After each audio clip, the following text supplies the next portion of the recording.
Okay, busy day. Saturday on the second day of the draft. The Vancouver Canucks have landed J.T. Miller from the Tampa Bay Lightning. So let's get into the trade specifics here. Now, Tampa Bay gets from Vancouver Marek Mazanik, a goaltender. For the most part, he is an AHLer. He used to play for the Nashville Predators a while ago. They also get a 2019 third-round pick, who by now they probably have already picked up something, and a 2020 conditional first-round selection. Now, I'll tell you what that condition is right now. If the Canucks do not make the playoffs in 2019-20, this coming season, the first-round pick will move to the 2021 draft with no conditions.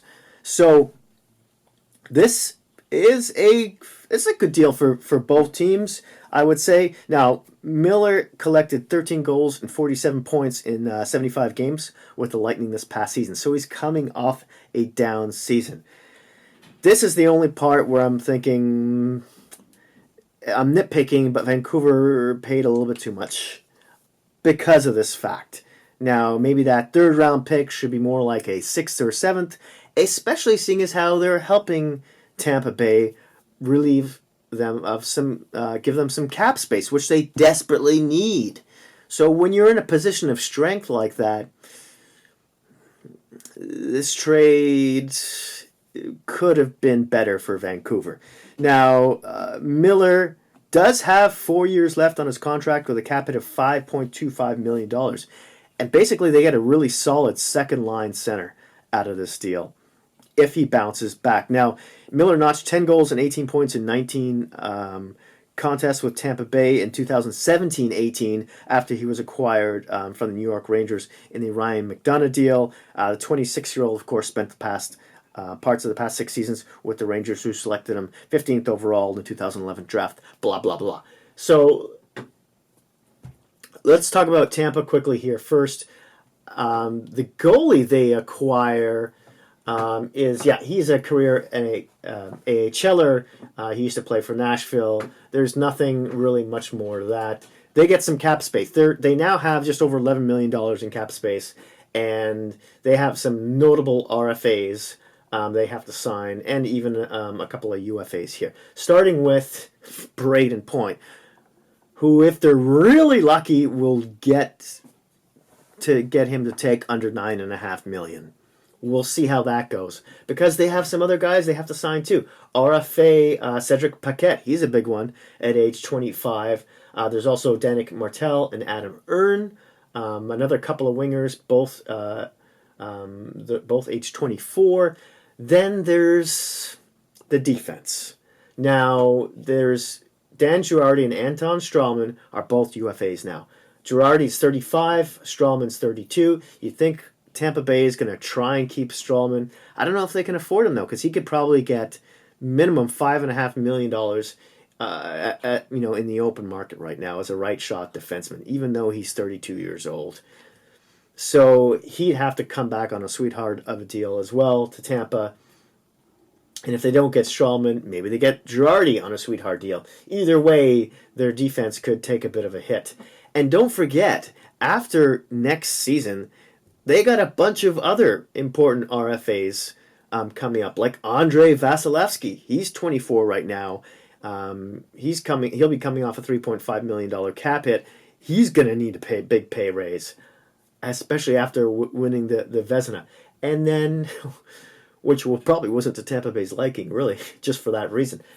And then they've got to think about, after next season, about Anthony Cirelli, Matthew Joseph on the forward bunch. And on defense, Mikhail Sergachev is a big one who becomes an RFA after next season, as well as Eric Cernak. And then Jan Ruta becomes a UFA. Sergachev is going to cost them probably, maybe they'll get him for a bridge, but he's going to cost them a pretty penny as well. Now, Vancouver, J.T. Miller is a 6'1", 218-pound forward who can play center, who can play either wing. He's ambidextrous that way.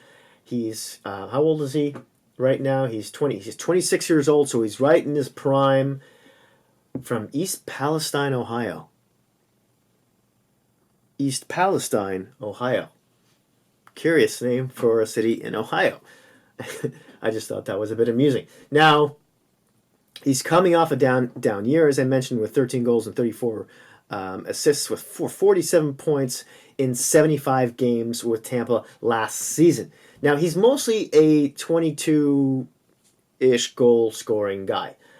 Starting with the Rangers in 2015-16, 22 goals that season, 22 goals the season after, 23 goals in between Tampa and New York, and he's usually sitting around anywhere between 43 points and 56 since 2015-16.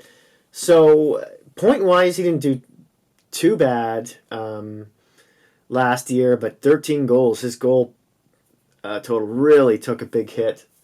So that's the only reason I'm thinking, that third rounder should have been a 6th or 7th from Vancouver. Again, I'm nitpicking, but Vancouver is now solid up the middle. They've got two. They got Bo Horvat, on that first line as a first line center, and then J.T. Miller. They're coming to play. They just missed the playoffs last season, and it looks like they're going for it. Now, Vancouver has a bunch of RFAs they got to sign, including the big one, Brock Besser, at right wing at age 22, is probably going to demand at least $6 million a season. The other RFAs in the forward position are Nikolai Goldobin, Josh Levo, who they're probably going to want to keep, throw him on that first line there, see if they can get him to a sweetheart deal. Tyler Mott as well. Then there's Marcus Granlund. Derek Dorsett is the 32-year-old UFA. If they can sign him for peanuts and throw him on the fourth line, we'll see. And then on defense, the Canucks have a bunch of RFAs here in Ben Hutton, Derek Pouliot, Josh Tevez, Brogan Rafferty, and they've got UFA Luke Shen at age 29, who played well with Quinn Hughes last season during limited games. If they could sign him for a minimum as well, we'll see how that works out. But of course, Canucks have been rumored into acquiring another right shot defenseman. We're talking about, especially with Tyson Barrie, there's a lot of talk with them in Colorado, and then there is some rumors about Ristolainen from Buffalo. I don't see that working out. But the Canucks might not be done here. So this will be very interesting. Let me know what you think of this trade down below. Obviously, love to hear your thoughts and opinions on that. Hit like and subscribe if you haven't already, and I will see you soon.